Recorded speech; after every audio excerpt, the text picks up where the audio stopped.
Gloria al Señor. Dios les bendiga, amados. Bueno, aquí estamos nuevamente por la gracia y la misericordia del Señor, porque Dios ha sido bueno, amén. Y su mano nos ha sostenido. Dios ha sido bueno. Vamos a cerrar nuestros ojos y vamos a orar. Amado Señor, te damos gracias por este tiempo hermoso, Señor, porque como dice el Señor, nos permites entrar por tus puertas con acción de gracia y por tus atrios con alabanza. Y ahora nuestro corazón está dispuesto a recibir esta palabra, Señor, que viene de tu Espíritu. Y nuestro corazón, Señor, está atento, apercibido, despierto, y nuestro espíritu igual, Señor, para recibir este manjar espiritual que va a alimentarnos y a fortalecernos, que va a traer luz a nuestro entendimiento acerca de tu voluntad para nuestras vidas en este tiempo de la perfección de Dios en mí. Gracias, Señor, porque tú estás obrando en cada mente y en cada corazón y la atención está puesta en ti y en tu palabra poderosa, en el nombre de Jesús. Amén. Amén. Bueno, vamos aprovechando el tiempo. Gloria al Señor. Tenemos esta noche una palabra que lleva como tema, como título, la perfección posible de alcanzar. Así en Mateo 5:48. Busquen Mateo 5, hermanos. Vamos a leer, vamos a ver en nuestras Biblias esta noche. La perfección posible de alcanzar. Porque muchas veces nos parece imposible alcanzar la perfección. Pero si la palabra dice que la podemos alcanzar y si otros la alcanzaron, nosotros también podemos, con la ayuda del Espíritu Santo de Dios. Amén. Vemos Mateo 5. ¿Lo tienen? 5:48. Quería que leyéramos desde el 38 para hacer una pequeña aplicación de esta parte, porque dice que Dios nos llama a ser perfectos, como Él es perfecto. Dice: oísteis que fue dicho, ojo por ojo y diente por diente. Pero yo os digo, no resistáis al que es malo, antes a cualquiera que te hiera en la mejilla derecha, vuélvele también la otra. Y al que quiera ponerte a pleito y quitarte la túnica, déjale también la capa. Y a cualquiera que te obligue a llevar carga por una milla, ve con el 2. Al que te pida, dale. Y al que quiera tomar de ti prestado, no se lo rehuses. Oísteis que fue dicho, amarás a tu prójimo y aborrecerás a tu enemigo. Pero yo os digo, amad a vuestros enemigos, bendecid a los que os maldicen, haced bien a los que os aborrecen y orad por los que os ultrajan y os persiguen, para que seáis hijos de vuestro Padre que está en los cielos, que hace salir su sol sobre malos y buenos, y que hace llover sobre justos e injustos. Porque si amáis a los que os aman, ¿qué recompensa tendréis? ¿No hacen también lo mismo los publicanos?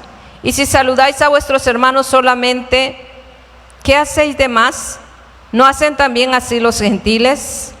Sed pues vosotros perfectos, como vuestro Padre que está en los cielos es perfecto. Este pasaje de la Escritura también lo hemos estado viendo, ¿verdad?, a través de la administración de esta palabra, de la perfección de Dios en mí en este año. Incluso la vez anterior que yo estuve con ustedes, pues reparamos también en esta palabra, pero vemos cómo son los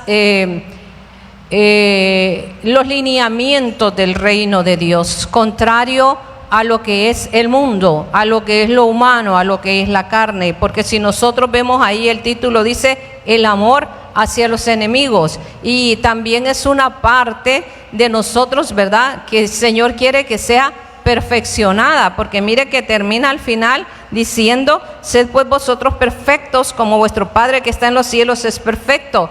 ¿De qué manera se muestra perfecto Dios en este pasaje? Haciéndole bien al que hace mal. Dios nos hace bien a nosotros. ¿Merecíamos nosotros la salvación? ¿Merecíamos nosotros el amor de Dios? ¿Nos hemos ganado de alguna manera el estar en este lugar recibiendo las bendiciones del Señor? No, es pura gracia, pura misericordia, porque Dios es bueno y Dios es perfecto, ¿verdad? y Él no cambia. Y nos ha hecho bien, incluso no solamente con nosotros que somos la iglesia, sino que dice que Él hace salir su sol sobre justos e injustos. Él hace llover, ¿verdad?, sobre todas las personas, no sobre los buenos sí, sobre los malos no. Dios es así, es perfecto, ¿verdad? Él es un Dios que no cambia. Y entonces en ese trato con nuestro semejante, con nuestro prójimo, con nuestro hermano, con nuestro vecino, con nuestra familiar, el Señor nos da un lineamiento de cómo debe ser nuestro comportamiento, de no pagar mal por mal. Humanamente, pues ese es el sentir nuestro, ¿verdad? Que si alguien nos hace algo malo, nosotros queremos pagarle con la misma moneda, como dice el dicho, pero en los lineamientos del reino de Dios es todo lo contrario. Y por eso la palabra dice, al final, ustedes sean perfectos, como el Padre de ustedes que está en los cielos es perfecto. Entonces vamos viendo cómo cada área de nuestras vidas, todo lo que tiene que ver con nosotros, el Señor quiere irlo perfeccionando. Y aquí pues, vaya, el Señor quiere que seamos perfectos en nuestro trato con nuestros semejantes. Eso dice Mateo 5:48, es la demanda grande de parte de Dios para nosotros. Sed pues vosotros perfectos como vuestro Padre que está en los cielos es perfecto. Ese es el modelo que nosotros tenemos, ¿verdad? No se nos pone como modelo quizá la autoridad más alta que tenemos dentro de la iglesia, no, ni el líder, ¿verdad?, que está delante de nosotros. No se nos pone como modelo ni una persona, se nos pone como modelo Dios mismo, nuestro Padre Celestial que está en los cielos, ¿verdad? Ese es el modelo perfecto, porque en Él no hay tacha alguna. Entonces nosotros tenemos que esforzarnos por parecernos a Él. Dice la palabra que en el principio, cuando el hombre fue creado a imagen y semejanza de Dios. Así fuimos creados. Dios nos hizo conforme a su imagen y conforme a su semejanza. A causa del pecado y de la desobediencia que entró en el mundo, nosotros hemos perdido esa imagen y esa semejanza de rectitud, de santidad, de obediencia, de pureza con la que fuimos creados, una mente limpia, un corazón limpio para adorar a Dios. Pero cuando el pecado entró, todo eso se perdió. Pero ¿cómo lo recobramos? ¿Cómo nosotros recobramos esa imagen y esa semejanza? En Jesucristo, ¿verdad? Él es el que nos reconcilia nuevamente con esa imagen y esa semejanza divina.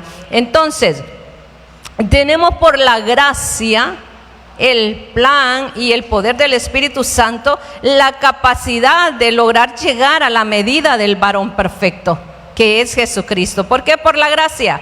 Porque todo lo que nosotros recibimos es por gracia.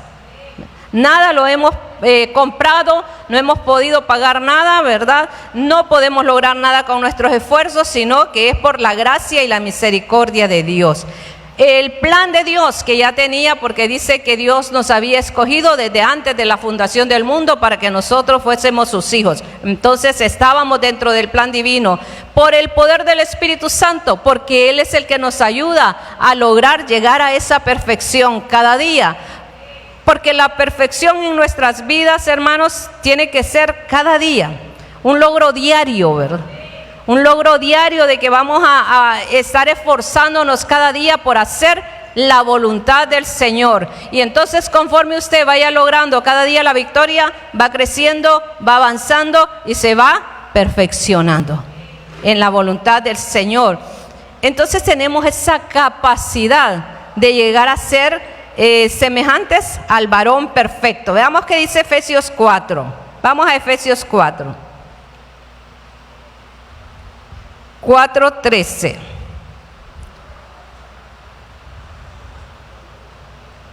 ¿Lo tienen? Dice, hasta que todos lleguemos a la unidad de la fe y del conocimiento del Hijo de Dios, a un varón perfecto, a la medida de la estatura de la plenitud de Cristo. Mire qué lineamiento nos da la palabra aquí.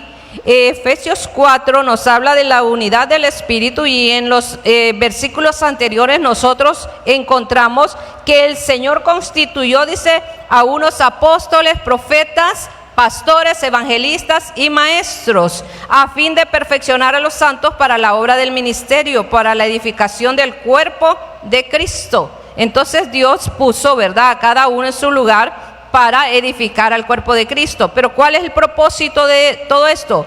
Hasta que todos lleguemos a la unidad de la fe y del conocimiento del Hijo de Dios, a un varón perfecto, a la medida de la estatura de la plenitud de Cristo.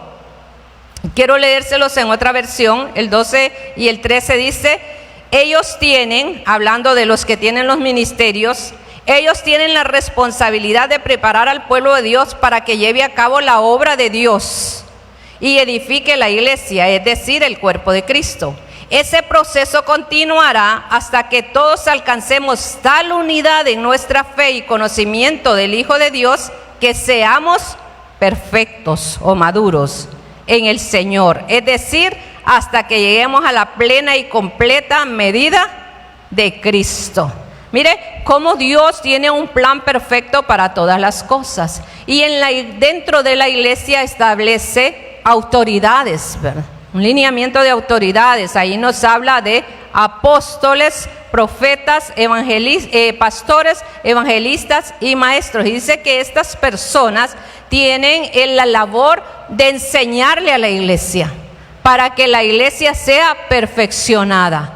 Ese es el propósito. Si usted tiene un ministerio, si usted tiene un don o un talento de Dios, no es para que se gloríe, es para que sirva. Para eso nos ha dado Dios esos talentos, ¿verdad? Para el servicio del Señor y para el servicio del pueblo, porque hay un propósito, que Dios tiene un propósito a través de todas estas cosas, que todos alcancemos llegar, dice, a la unidad de la fe.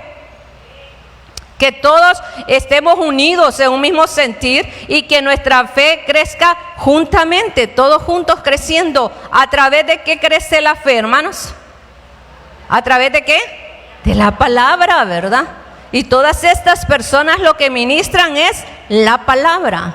Entonces, a través de esa palabra que está siendo ministrada a nuestras vidas, nuestra fe va aumentando, va creciendo y en unidad, porque somos un cuerpo. Porque uno es mano, el otro es pie, el otro oreja, el otro ojo, el otro boca, pero todos somos un solo cuerpo en Cristo Jesús, y cada uno desempeña una labor. Y dice, y que lleguemos al conocimiento del Hijo de Dios, para que seamos perfeccionados en el Señor. Y qué hermoso es pensar en esto, llegar al conocimiento del Hijo de Dios, porque nosotros podemos decir, el día conocí a Cristo, yo conocí al Señor, podríamos decir, en tal fecha, el día que usted recibió a Jesús como su Señor y su Salvador, ¿verdad? Ese día comenzó su conocimiento de Jesucristo. Pero a Jesucristo lo vamos conociendo, ¿verdad?, gradualmente, conforme vamos caminando con Él en este camino de fe. Y yo meditaba, por ejemplo, en Pablo. Pablo tuvo una hermosa experiencia camino a Damasco, donde Jesucristo se le reveló y le dice: ¿quién eres, Señor?, le dice Pablo.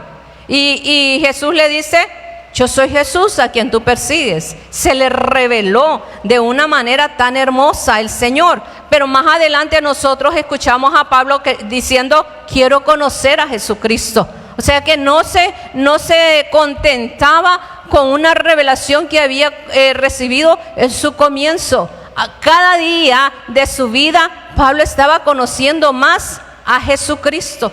Pablo no tuvo la dicha de caminar con Jesús mientras él estaba en la tierra y él estaba enseñando, ¿verdad? Seguro que lo conoció, pero no tuvo esa dicha de ser uno de los que caminaron con él.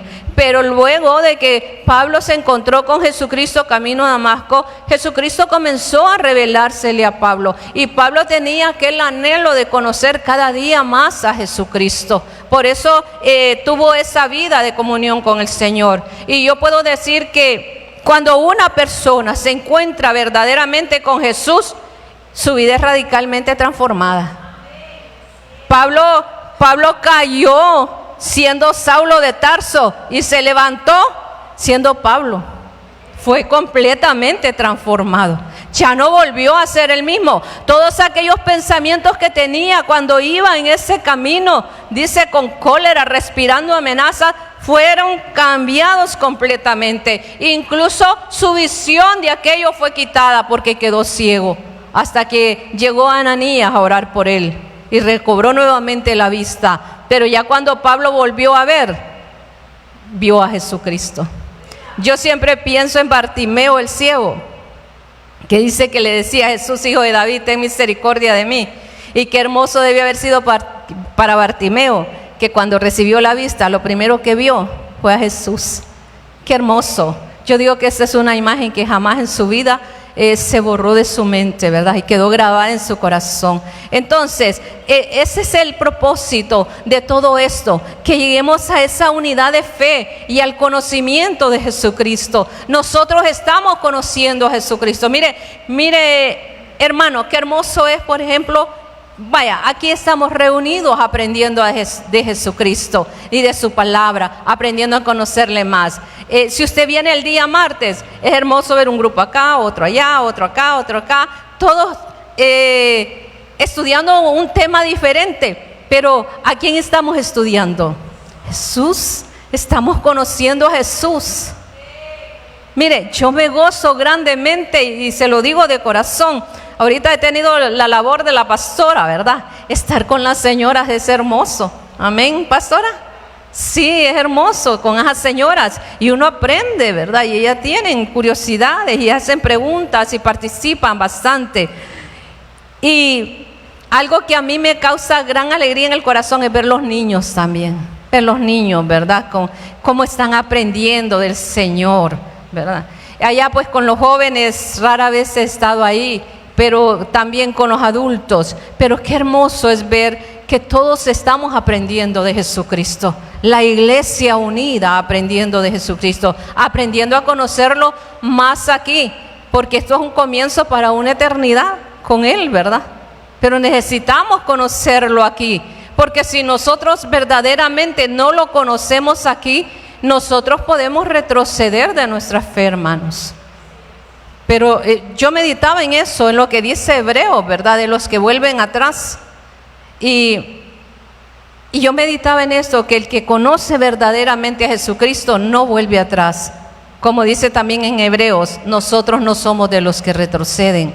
Y yo creo que los que estamos aquí somos de esos, de los que no retroceden. Entonces, el propósito es que lleguemos a la medida de la edad de la plenitud de Cristo, a un hombre maduro, ¿verdad? Llegar a una unidad perfecta de fe y del pleno conocimiento del Hijo de Dios. Ahí vamos siendo nosotros perfeccionados, alcanzando esa medida que Dios quiere que alcancemos con la ayuda del Espíritu Santo. Y así como Cristo fue perfeccionado, ¿verdad? Cristo vino con un propósito, con un ministerio a la tierra, y era hombre porque se hizo hombre y estaba sujeto a las debilidades humanas, pero Él permaneció perfecto desde el principio hasta el final. Por eso allá en la cruz del Calvario lo escuchábamos decir, bueno, a través de la palabra, porque no estuvimos allí, ¿verdad? Pero dijo, consumado es. Y cuando Él dice consumado es, la obra está terminada perfecta, sin defecto alguno, ¿verdad? Nunca falló Jesucristo. Y dice que si la cabeza, que es Jesucristo, que Él es la cabeza del cuerpo, logró esa victoria, nosotros que estamos ligados a esa cabeza, porque nosotros somos el cuerpo, nosotros podemos alcanzar esa perfección con la ayuda del Espíritu Santo, ¿verdad? Entonces podemos alcanzar ese completo desarrollo, ¿verdad? Que corresponde a la medida de la plena que es Cristo Jesús.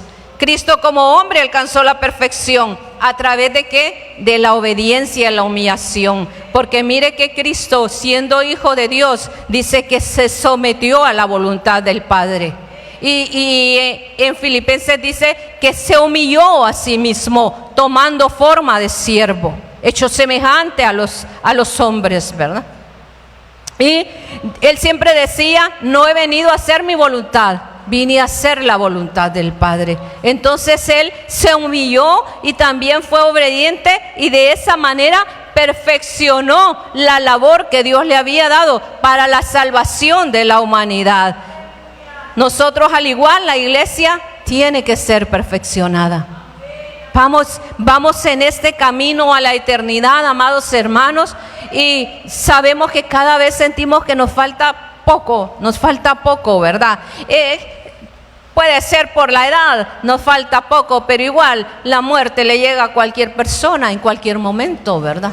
Puede ser por lo que estamos viendo, que las profecías se están cumpliendo y como el mundo está convulsionado de muchas maneras, pero podemos sentir que nos falta poco y tenemos que prepararnos. Por eso el Señor nos envía esta palabra, que es como una voz de alerta, como una luz roja para la iglesia. Preparémonos, hermanos, preparémonos, porque el Señor viene y el Señor quiere una iglesia perfecta, una iglesia obediente, una iglesia con un corazón humillado delante de Él. También debe ser en cada uno de los miembros de la iglesia. Busquemos en primera de Juan 3:2. Dice la palabra, busquen ahí en primera de Juan 3:2. Dice: amados, ahora somos hijos de Dios y aún no se ha manifestado lo que hemos de ser. Pero sabemos que cuando Él se manifieste seremos semejantes a Él, porque le veremos tal como Él es. Como yo les decía, esto que estamos viviendo es como un ensayo para la eternidad. Juan le dice a la iglesia: ya somos hijos de Dios, pero aún no se ha manifestado lo que hemos de ser. Todavía falta la eternidad, pero sabemos que cuando Él se manifieste, cuando Cristo vuelva, seremos semejantes a Él, porque le veremos tal como Él es. Todavía nosotros no lo hemos visto, no lo hemos tocado, pero con ese anhelo en el corazón nos esforzamos y nos preparamos cada día para lograr llegar a esa meta, de llegar un día a vernos en sus ojos, a tocar sus manos, ¿verdad? A abrazarlo. ¿Cuántos hemos tenido esa imagen de que llegamos y lo abrazamos, verdad? Va a ser algo bien hermoso ese momento. Entonces, esa perfección tiene que ser en cada uno de los miembros de la iglesia, porque el Señor viene por su iglesia. ¿Cómo andamos nosotros en ese proceso de perfección en nuestras vidas? ¿Cuán grande es el anhelo en nuestros corazones? Perfección de alcanzar, dice, en cuanto a la unidad.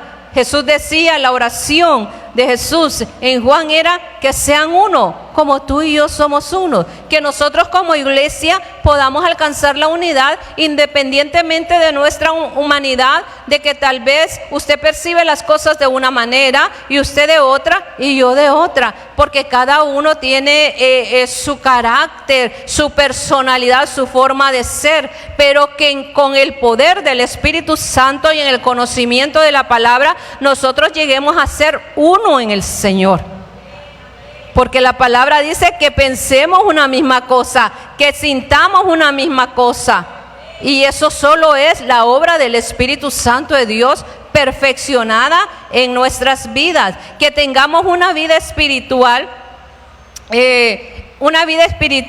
agradable delante del Señor. Una verdadera vida espiritual, ¿verdad? Con visión, con discernimiento, con revelación, con conocimiento, con sabiduría. Una vida de obediencia, una vida de fidelidad, de rectitud delante del Señor. Porque eso es lo que demanda la palabra. Una vida en intimidad con el Señor, una vida de oración, una vida de palabra. Esa es una verdadera vida espiritual. Pero que todos como iglesia logremos alcanzar, tener esa plenitud de vida espiritual. Que todos participemos de las cosas de las que la iglesia participa. Que si nos dicen vamos a tener un ayuno, todos podamos involucrarnos. Vamos a tener una campaña, todos podamos involucrarnos. Vamos a tener, qué sé yo, vamos a tener un culto especial, todos podamos estar ahí y que todos nos involucremos, ¿verdad? Y tengamos esa vida espiritual fortalecida juntos, todos juntos, ¿verdad? Nosotros no podemos estar separados, hermano. Dentro del cuerpo de Cristo no se concibe de que usted no se hable con el hermano. Entonces, no estamos en nada. Si usted tiene un enemigo aquí dentro de la iglesia, andamos mal, ¿verdad? Tenemos que amarnos los unos a los otros. Mire, la palabra es tan perfecta que dice que nos soportemos los unos a los otros. Porque a veces nos tenemos que soportar por amor, hermanos. Porque el amor de Cristo ha sido derramado en nuestros corazones. Porque a veces no somos muy fáciles de agradar, ¿verdad? No somos muy agradables, pues. Entonces, tenemos que usar del amor de Cristo para soportarnos los unos a los otros, pero que tengamos esa vida espiritual. Y dice, y una función sin defectos ni estorbos de ninguna clase, que cada uno cumpla su labor que el Señor le ha asignado con alegría, con gozo, sin pleitos, sin contiendas, por lo que uno hace, por lo que el otro hace, por el que no lo hizo. No, usted cumpla con su labor. Dice que el cuerpo debe funcionar. Para que el cuerpo funcione bien, sus coyunturas deben de estar sanas. Porque, por ejemplo, si usted tiene un problema en los huesos y las coyunturas de los dedos de su mano se inflaman, ¿qué sucede con esa mano? No funciona, no trabaja, ¿verdad? Pierde la fuerza, tiene dolor, no va a cumplir con la labor que tiene que cumplir. Entonces las coyunturas, que somos nosotros, tienen que estar sanas. Nuestras relaciones tienen que estar sanas. Tiene que haber relación sana dentro de la iglesia para que todos podamos funcionar. Y aunque, como les decía, algunos seamos un poco difíciles, pues hay que soportarnos y hay que sobrellevar los unos las cargas de los otros y amarnos, porque no nos amamos con amor humano, hermanos. Nos amamos con el amor de Cristo, que sobrepasa, ¿verdad? Que dice que cubre multitud de faltas. El amor de Dios cubre multitud de pecados. Es con ese amor que nosotros nos amamos. Entonces, hermanos, la perfección de alcanzar todas estas cosas, ¿verdad? Con la ayuda del Señor. Vámonos a Segunda Crónica, vamos a ver un caso ahí, ¿verdad? Viendo todo lo que el Señor está haciendo en nuestras vidas para completar esta perfección que Él mismo está demandando de nosotros. Segunda de Crónicas 6:36. Búsquenlo rapidito, hermanos.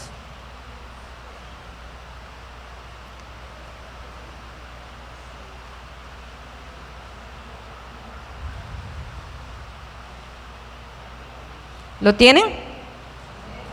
Dice la palabra del Señor: si pecaren contra ti, pues no hay hombre que no peque, y te enojares contra ellos y los entregares delante de sus enemigos para que los que los tomaren los lleven cautivos a tierra de enemigos, lejos o cerca. Voy a leer hasta el 39.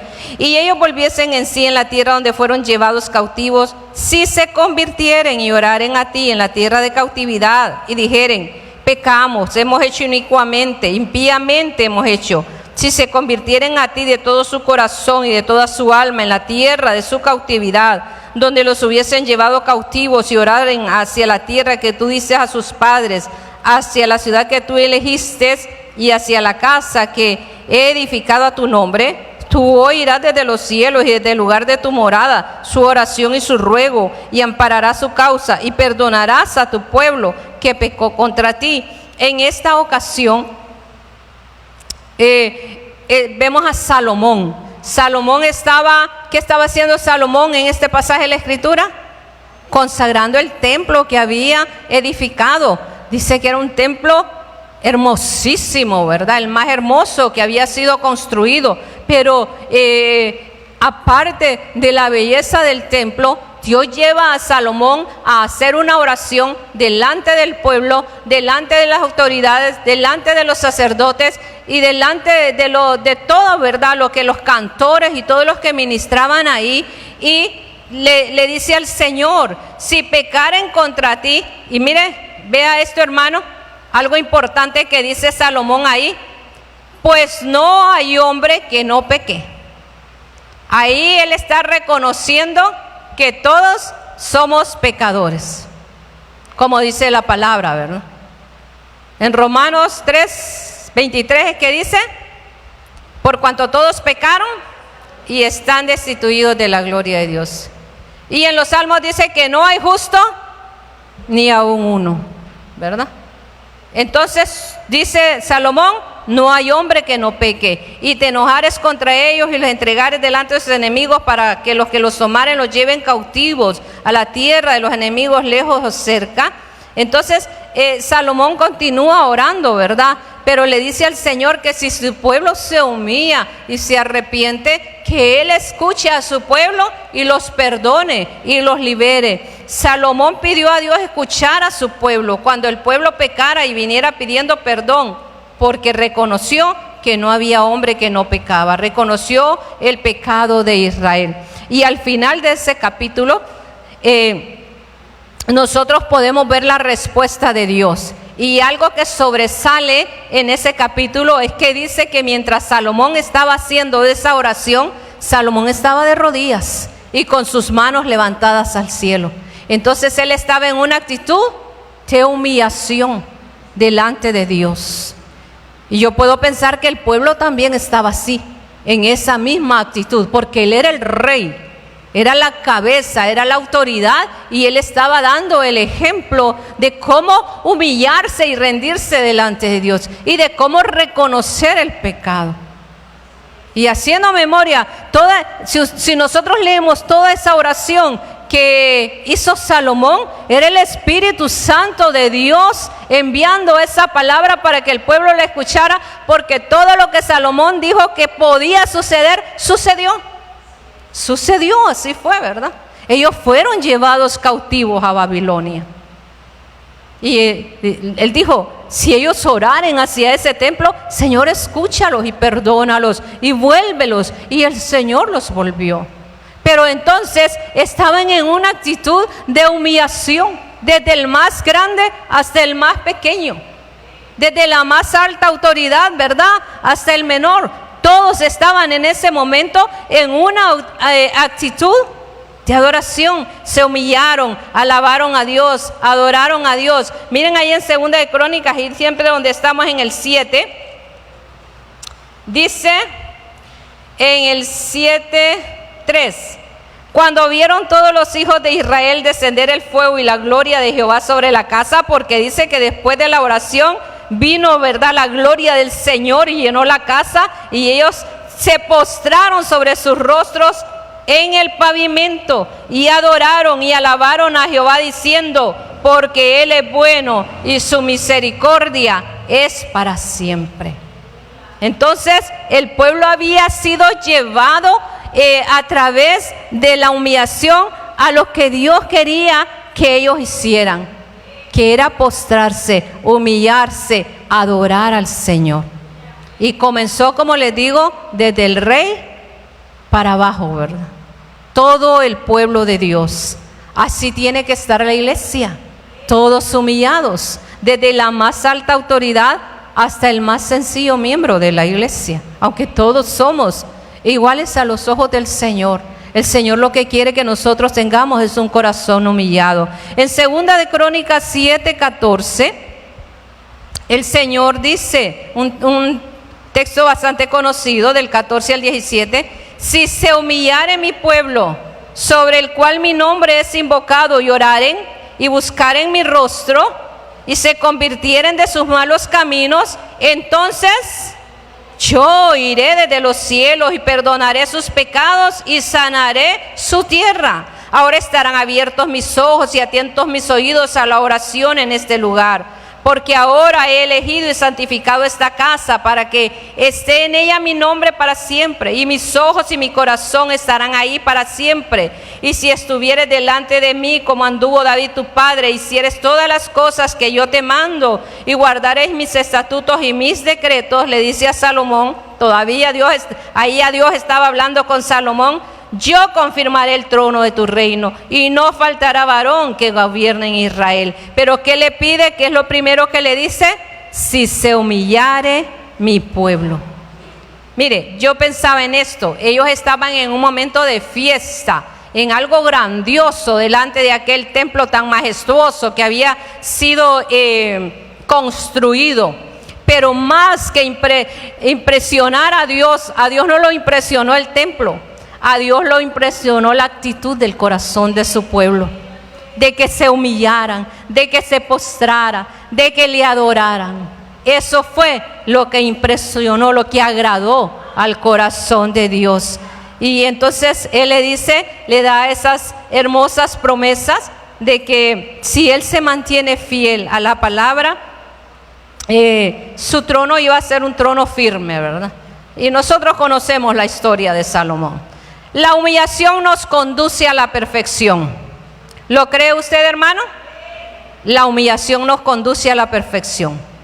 Cuando nos humillamos ante Dios, reconocemos nuestros pecados, faltas, errores, porque su presencia y santidad nos desnudan. Así, desnudos delante del Señor. Y nos muestran tal y como nosotros somos verdaderamente.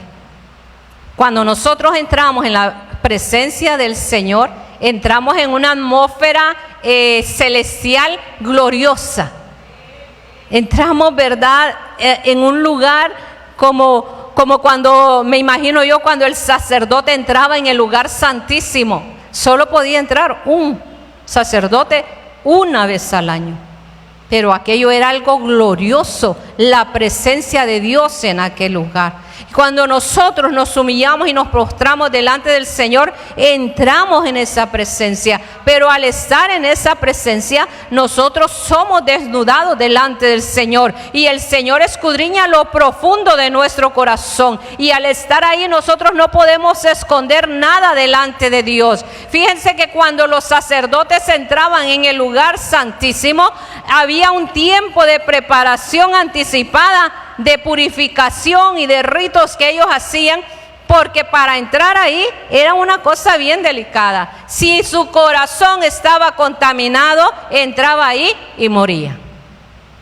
Y no cualquiera lo entraba a sacar, sino que dicen que lo sacaban, lo que hemos estudiado acerca del tabernáculo, de todo esto, ¿verdad? Con un lazo para sacarlo de la presencia del Señor. Entonces, de esa manera estamos nosotros en la presencia del Señor. Y caen las capas, en la presencia del Señor, caen las capas de la hipocresía, de la falsedad, de la autojustificación, de la evasión de la responsabilidad. Ahí, mire, desnudos delante del Señor. No podemos esconder nada. Y recuerdo yo a David, ¿verdad?, cuando Natán llegó y le dijo, ese hombre eres tú, ¿verdad? Dios lo desnudó completamente a David. Pero como David vivía, ¿verdad?, en la presencia del Señor, a pesar de lo que hizo, él dijo, pequé contra Jehová.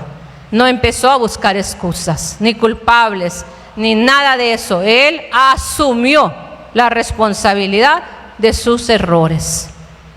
Y Elisa nos hablaba acerca de vivir en la presencia del Señor. Como decía Elías, vive Jehová en cuya presencia estoy. Eso significa que todos los días de nuestras vidas, cada minuto y cada segundo de cada día, nosotros tenemos la certeza y la convicción de que los ojos de Jehová están sobre nosotros y están viendo todo lo que nosotros hacemos, aunque estemos en el rincón más escondido, más oscuro, más secreto, donde nadie nos ve, pero Dios nos ve. Y no nos podemos esconder de Dios en ningún lugar. Así es vivir en la presencia del Señor. Y que yo sepa que el Señor me está viendo y que no voy a hacer nada malo, nada que al Señor le desagrade, porque yo sé que el Señor me está viendo. Y el deseo de mi corazón es agradarle a Él en todas las cosas.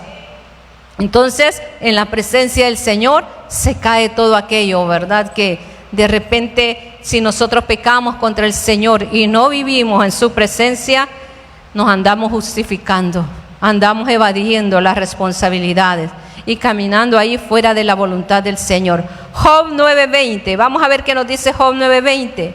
Si yo me justificare, me condenaría mi boca. Si me dijere perfecto, esto me haría inicuo. Dice Job, y Job ¿Cómo lo describía el Señor? Como un hombre justo, perfecto, recto en todos sus caminos.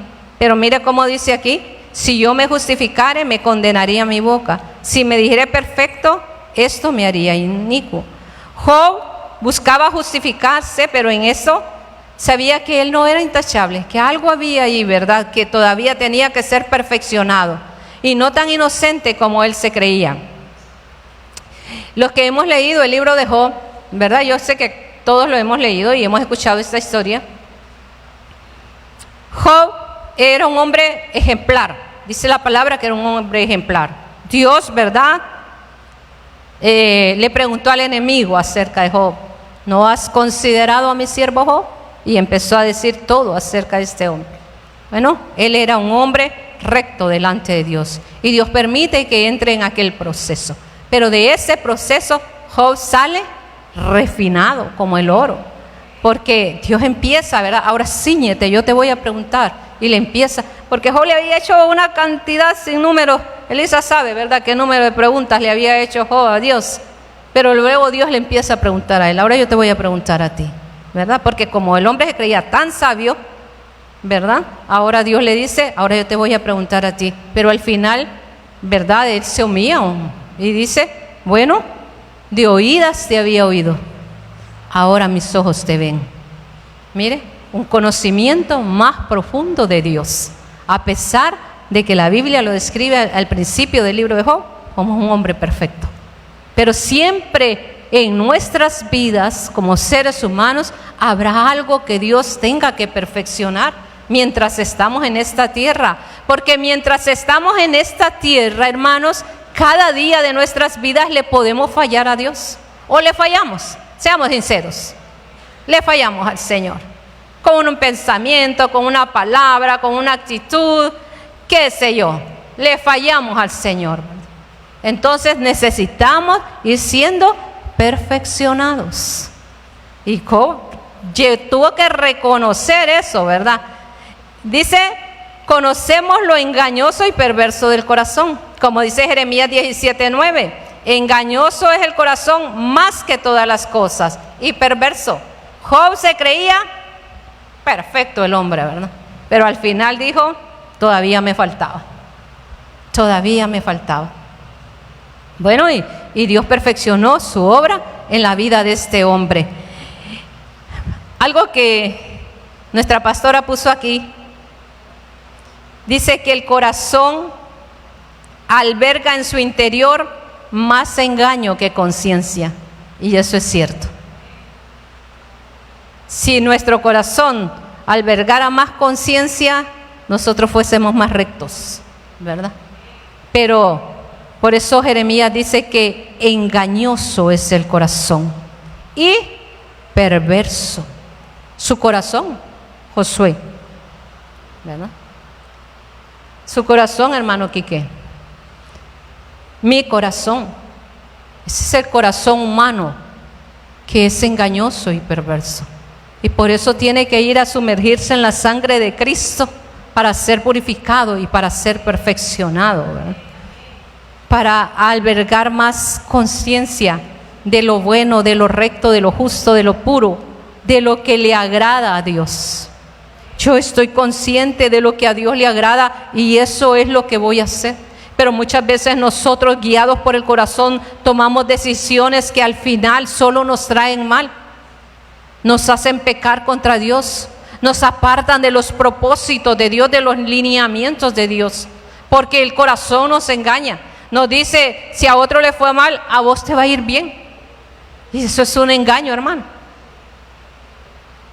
Y muchas veces nos vamos por esos caminos y cometemos esos grandes errores, ¿verdad? Porque nos dejamos engañar, porque esto es lo que yo siento, porque esto es lo que yo pienso, porque esto es lo que yo quiero. Y nos apartamos de la verdad de la palabra. Entonces, el inicio de este perfeccionar de Dios no es tratar de justificarse, sino dejar que el Señor obre en nuestros corazones y que vaya Él trabajando y transformando perfección en nosotros, en nuestro corazón. No disculparnos, ¿verdad?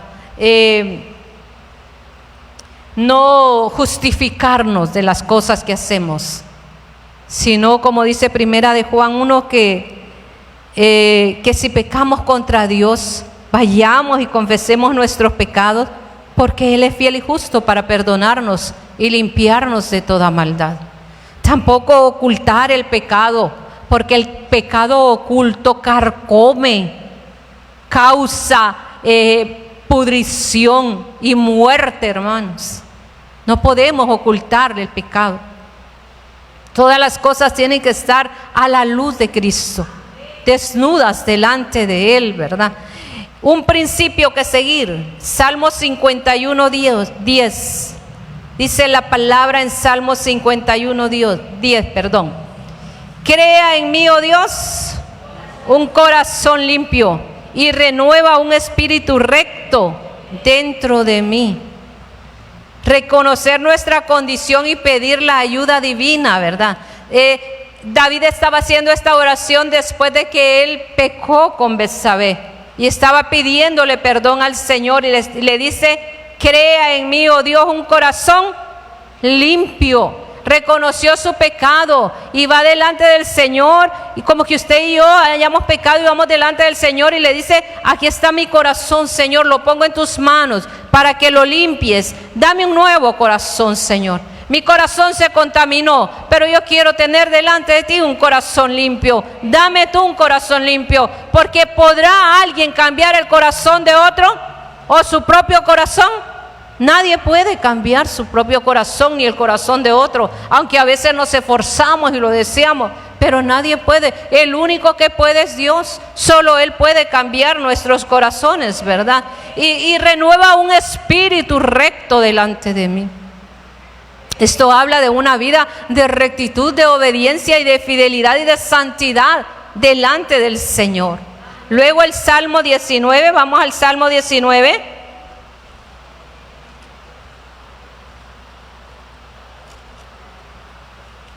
Gloria al Señor. Salmo 19, 12.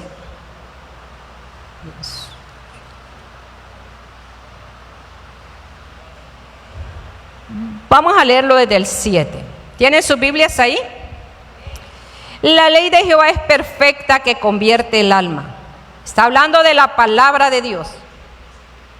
El testimonio de Jehová es fiel, que hace sabio al sencillo. Los mandamientos de Jehová son rectos, que alegran el corazón.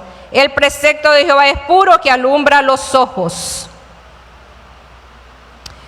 El temor de Jehová es limpio, que permanece para siempre. Los juicios de Jehová son verdad, todos justos. Deseables son más que el oro y más que mucho oro afinado, y dulces más que miel que destila del panal. Tu siervo es además amonestado con ellos. En guardarlos hay grande galardón, ¿verdad? ¿Quién podrá entender sus propios errores? Líbrame de los que me son ocultos. Y el 13 dice: preserva también a tu siervo de las soberbias, que no se enseñoreen de mí. Entonces seré íntegro y estaré limpio de gran rebelión, ¿verdad? Dice David: ¿quién podrá entender sus propios errores? Pero ¿de dónde viene esa meditación en el corazón de David, hermanos? Después de haber visto lo que es la palabra de Dios. Porque si usted depende del 7, ¿verdad? Habla acerca de lo que es la palabra de Dios, del poder de la palabra, de cómo la palabra nos desnuda también, ¿verdad?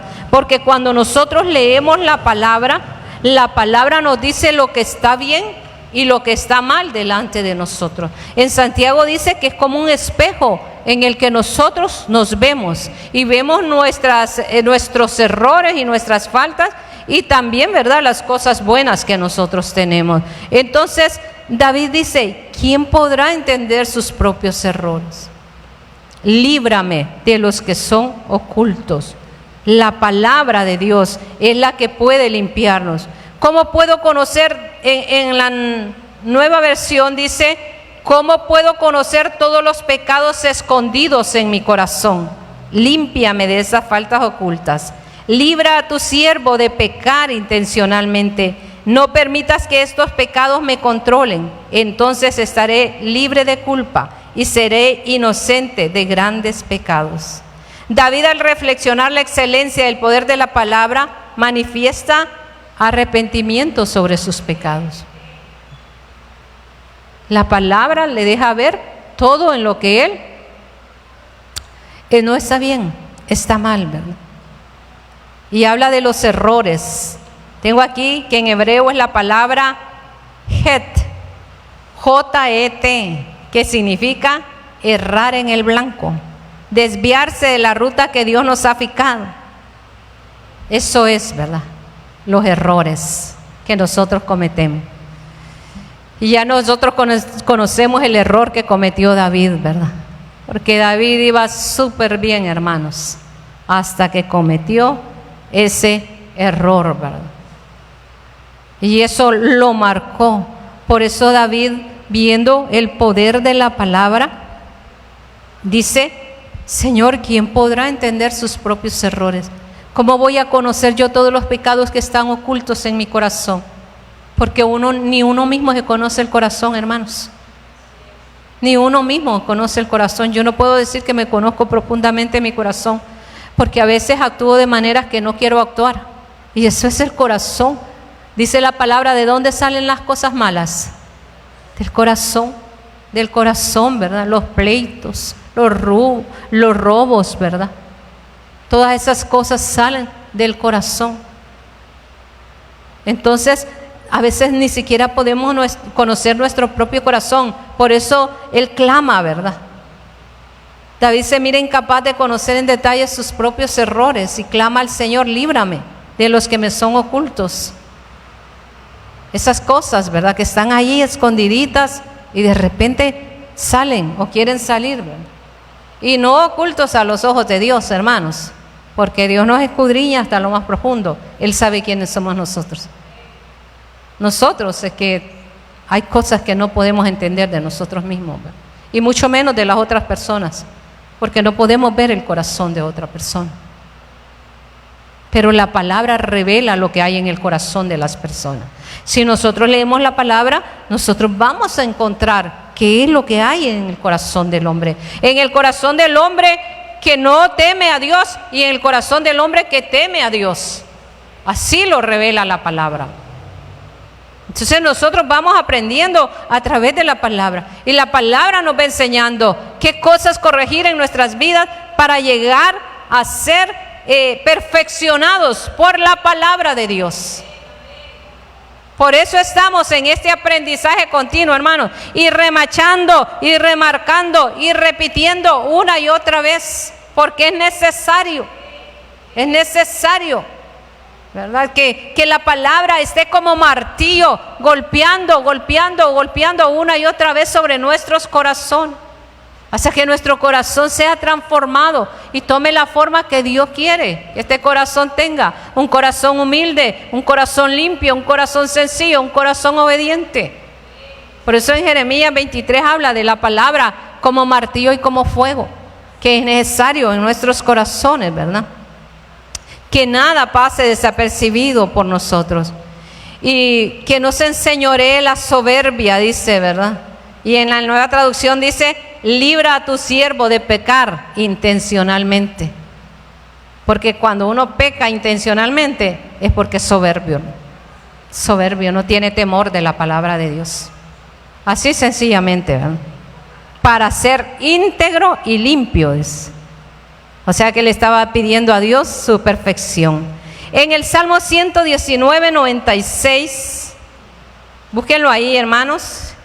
Salmo 119, 96 dice: a toda perfección he visto fin, amplio sobremanera es tu mandamiento. Entonces, David está hablando acerca de que todo lo que está sobre la tierra, por muy perfecto que parezca, tiene un fin. ¿Qué es lo que no tiene fin? Según lo que dice la palabra ahí: amplio sobremanera es tu mandamiento. Miren que la Nueva Traducción Viviente dice: aún la perfección tiene sus límites, pero tus mandatos no tienen límites. Entonces, la perfección tiene un fin. Vamos a poner un ejemplo. Una muchacha que es bien bonita, pero bien bonita, ¿va? Que qué sé yo, en sus 17, 18 años, ¿verdad? 19, una muchacha con un cuerpecito de Coca-Cola, como decían antes, ¿verdad? Y su fisonomía toda bonita. Pero en esos años, en esos momentos parece perfecto. Pero ya va pasando los años, ¿verdad? Que vamos teniendo nuestros hijos, que el trabajo y que tantas cosas, y toda aquella hermosura la miramos en una fotografía que nos tomamos cuando teníamos 17 o 18 años, ¿verdad? Ay, igual con los hombres, ¿verdad? Sucede igual también.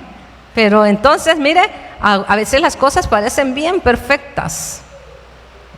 Yo me ponía a pensar en ese templo que construyó Salomón. Era un templo perfecto, podríamos decir. ¿Está todavía ese templo, hermanos? No, tuvo un fin. Tuvo un fin, como Dios lo había dicho. ¿Pero qué cosa no tiene fin? La palabra del Señor.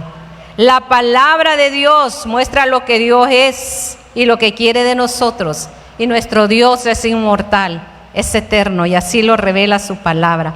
Allí siempre en el Salmo 19:91 dice: por tu ordenación subsisten todas las cosas hasta hoy, pues todas ellas te sirven.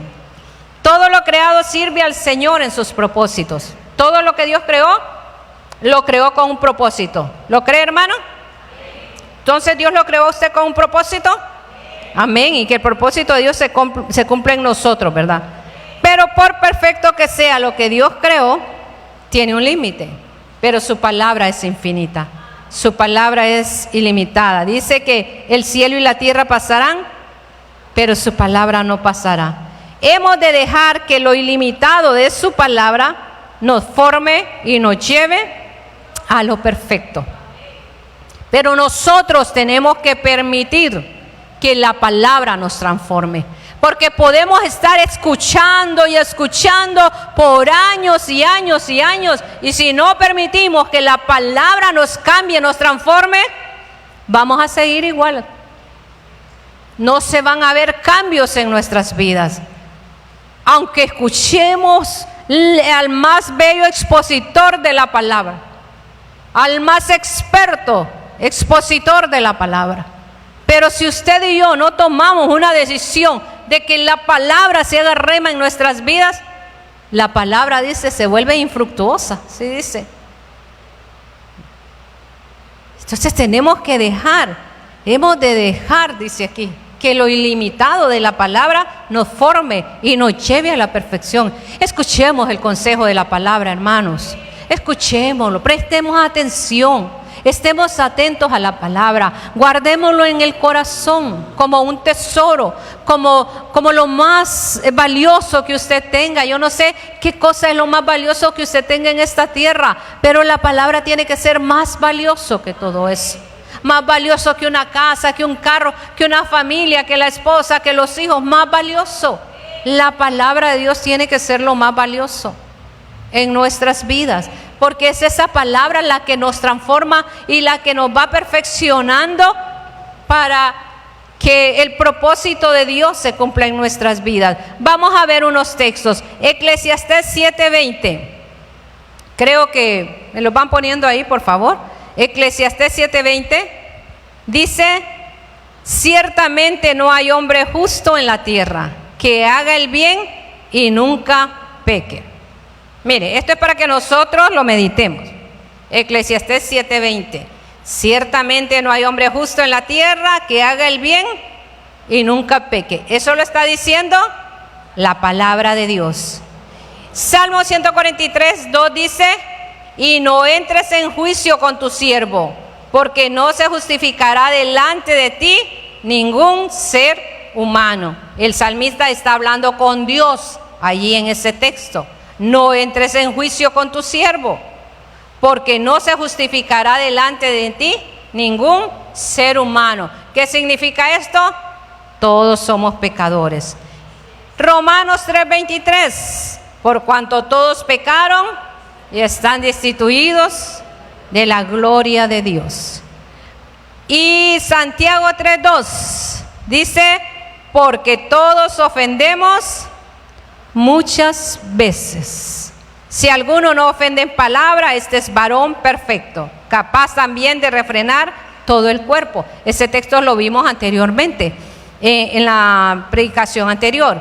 Pero ustedes centren su atención ahí donde dice, porque todos ofendemos muchas veces.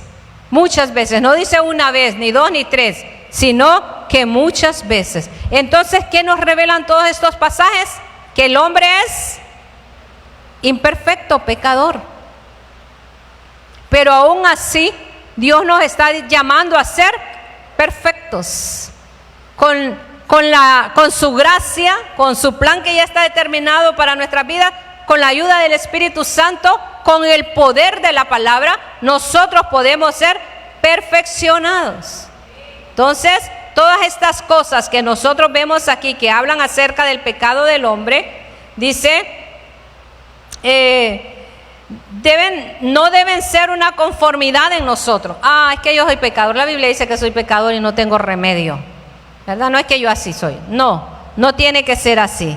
Dice la palabra en Eclesiastés 7:18, bueno es que tomes esto y también de aquello no apartes tu mano, porque aquel que a Dios teme saldrá bien en todo.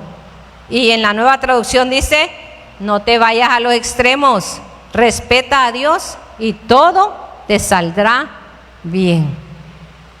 No importa cómo hayamos sido o qué defectos aún tengamos, el Espíritu Santo de Dios está obrando en nuestras vidas y a través de su palabra nos está perfeccionando. Y tenemos que permitirle a Dios que nos perfeccione. Nuestra posición ante el Dios perfecto tiene que ser ¿cómo? De humildad, de humillación. Aceptar nuestros errores, nuestros pecados, sin escudarnos en decir, es que no soy perfecto, es que soy un ser humano. Y Dios conoce mi corazón, ¿verdad? Muchas personas se escudan en eso y no dejan que el Espíritu Santo de Dios obre en sus vidas. Esas actitudes tienen que ser cambiadas en nuestras vidas, porque como les decía, aunque la palabra de Dios revela que el hombre es pecador, usted y yo estamos en otra dimensión, hermano, en la dimensión del Espíritu, en ese proceso de Dios de ser transformados, de ser perfeccionados. Y mientras la palabra de Dios esté guardada en nuestro corazón, nuestros caminos van a ser rectos delante del Señor. Y vamos a lograr alcanzar esa estatura de la medida de la plenitud de Cristo. Porque Cristo lo logró para que nosotros lo podamos lograr. Él es el ejemplo perfecto que nosotros tenemos a seguir. Entonces, si Él lo logró, nosotros también lo podemos lograr. Quiero compartirles un último texto en Santiago 1:21. Este texto el Señor lo ha puesto en mi corazón en este tiempo y quiero compartirlos con ustedes.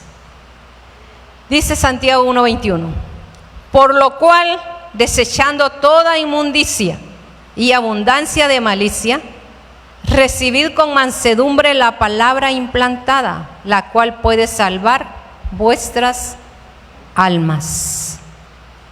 Y en la Nueva Traducción Viviente dice, así que quiten de su vida todo lo malo y lo sucio y acepten con humildad la palabra que Dios les ha sembrado en el corazón.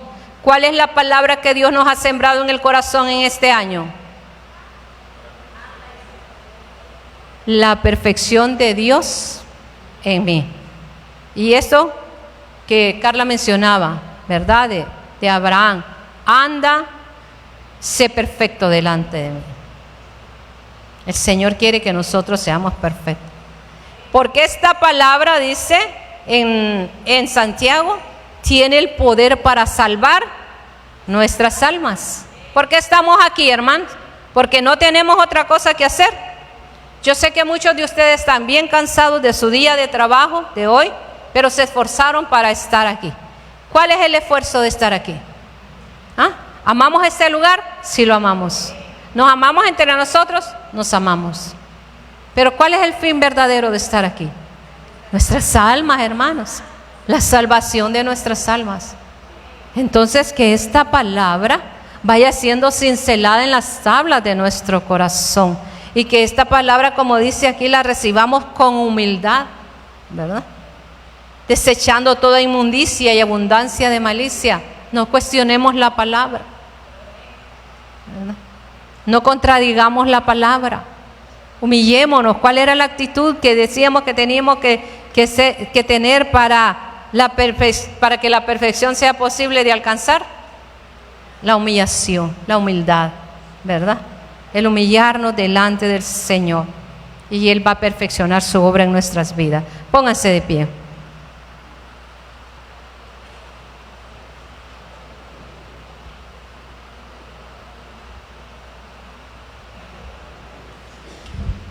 No se canse, que no nos cansemos de recibir esta palabra. Esta palabra tiene el propósito de salvar nuestras almas. Recibámosla con humildad, con mansedumbre, con sencillez en nuestro corazón. Y digámosle al Señor cada día, enséñame más, enséñame más. Que lleguemos, como dice en Efesios, a la unidad de la fe y del pleno conocimiento de Jesucristo. Que logremos alcanzar esa medida. Amén, hermanos. Cierren sus ojos. Cierren sus ojos. Vamos a orar con reverencia en la presencia del Señor. Estamos en la presencia del Señor. Amado Dios, te damos gracias en el nombre de Jesús por esta palabra, Señor, que tú has enviado a nuestro corazón esta noche. Y nos hablas a través de tu palabra que la perfección se puede alcanzar. Porque si Cristo, que es la cabeza de la iglesia, la alcanzó, venciendo a la muerte y resucitando de la tumba, nosotros también. Todo lo que Él hizo, nosotros lo podemos hacer con su ayuda, con la ayuda del Espíritu Santo, con el poder de tu palabra, obrando en nuestras vidas. Señor, oramos porque los ojos de nuestro entendimiento sean abiertos, porque por el Espíritu Santo de Dios seamos llevados a cosas más altas, más profundas, a esa madurez espiritual que tú quieres que nosotros tengamos, a esa perfección, Señor, a esa perfección que tú quieres que nosotros tengamos, para ser encontrados, Señor, preparados el día que tú nos llames a tu presencia, o el día, Señor, que vengas a buscarnos. Señor, bendice a tu pueblo con sabiduría, con entendimiento, con ciencia, con conocimiento, con temor reverente de ti, con sencillez de corazón, con humildad, con obediencia, Señor, en el nombre de Cristo Jesús, con mucha prudencia en nuestros corazones. Bendice cada hogar, Padre, en el nombre de Jesús, que tu presencia, esa presencia sobrenatural, llene cada hogar, llene la vida de los varones, la vida de las mujeres, la vida de los jóvenes y las doncellas y de los niños y de las niñas, y que cada uno esté plenamente convencido, Señor, que tus ojos nos miran donde quiera que estemos, en cualquier lugar, en cualquier tiempo. Señor, tú nos miras, si estamos bien o estamos mal, tú nos miras, Señor, y tú estás dispuesto a rescatarnos de cualquier condición en la que nos encontremos, si tan solo nos humillamos, nos postramos y clamamos delante de ti. Así como hizo tu pueblo allá en Babilonia, Padre Celestial, y tú escuchaste y lo volviste a su tierra. Amado Señor, bendice a tu pueblo esta noche, Padre. Dale nuevas fuerzas a tu pueblo en el nombre de Cristo Jesús. Llévate todo cansancio, toda dolencia, toda enfermedad, todo quebranto del alma, todo quebranto del espíritu, todo quebranto del cuerpo, Señor. Tú lo llevaste en la cruz del Calvario y ahí nos diste la victoria, Rey de gloria. Y nos apropiamos de esa victoria y declaramos que en ti somos más que vencedores. Y que todo lo podemos en Cristo que nos fortalece, en el nombre de Cristo Jesús. Nadie nos podrá hacer frente, como se le dijo a Josué, si esta palabra está guardada en nuestros corazones. Nadie nos podrá hacer frente. Cuando pongamos en práctica tu palabra, seremos prosperados, seremos bendecidos y todo nos irá bien. Ayúdanos a ser, Señor, oidores de tu palabra, a escuchar atentamente, Señor, tu palabra, Señor, a meditar en ella, a escudriñar tu palabra, a guardarla en el corazón, a clamar cada día por ser transformados y ser perfeccionados a tu imagen, Señor. Gracias, Padre Celestial. Declaramos que tu presencia es nuestra cobertura, y como nos permitiste llegar con bien a esta casa y tener este tiempo, así con bien volvemos a nuestros hogares, Señor, bajo la sombra de tus alas. Y ahí está nuestro descanso, nuestro reposo. Ahí recobramos las fuerzas. Ahí en los sueños recibimos tu revelación, tu guianza y tu consejo, porque vivimos en tu presencia de noche y de día, Señor. Gracias, Padre Celestial. Gracias, Señor. Hoy tú eres nuestro Jehová Jireh. Hoy tú eres nuestro Jehová Shalom, nuestro Jehová Rafa, nuestro Jehová Roí, nuestro Jehová Sikenu, nuestro Jehová Gibor. Tú eres nuestro todo. Tú eres el todo para nosotros, Señor. Y nosotros somos tu pueblo y estamos en este camino de perfección, confiando en la obra de tu Santo Espíritu en nuestras vidas. Gracias por esta noche, Señor. Volvemos en paz a nuestros hogares en el nombre de Jesús. Bendecimos a esta nación, la cual depositamos en tus manos, en el nombre de Jesús. Amén. Amén y amén. Gloria al Señor. Dios les continúe bendiciendo, amados.